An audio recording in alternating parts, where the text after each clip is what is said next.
దావీదు అంటాడు, కీర్తన గ్రంథంలో జ్ఞాపం చేసుకున్నట్లయితే, వృద్ధుల కంటే నాకు జ్ఞానం ఉంది, బోధకుల కంటే నాకు జ్ఞానం ఉంది, ఉపదేశకుల కంటే, వృద్ధుల కంటే, చదువుకున్న వారికన్నా నాకు జ్ఞానం ఉంది. వృద్ధులంటే అనుము కలిగిన వారు, వాళ్ళకంటే నాకు జ్ఞానం ఉన్నది. నా బోధకుల కంటే నాకు ఎక్కువ జ్ఞానం ఉంది, దేవుడు ఇచ్చాడు అని రాస్తూ ఉంటాడు.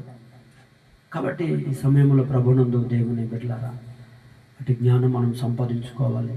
జ్ఞానం లేక ఎంతోమంది నశించిపోతున్నారు, జ్ఞానం లేక కట్టబడలేకపోతూ ఉన్నారు. దేవుడే జ్ఞానం, దేవుని వాక్యమే జ్ఞానం.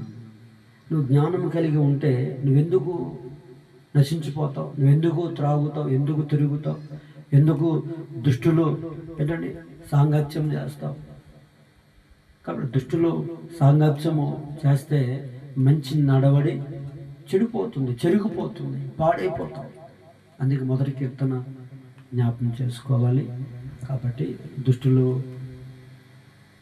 వాళ్ళ మార్గాలు మనం వెళ్ళకుండా, పాపుల మార్గం నిలవకుండా, అపహాసకులు కూర్చున్న చోటున కూర్చోకుండా ఎక్కడ ఉండాలి? దేవుని మందిరములో, వాక్యములో, ధర్మశాస్త్రములో. అంటే అప్పుడు మనము ధన్యులము, దీవించబడతాం, ఆశీర్వదించబడతాం.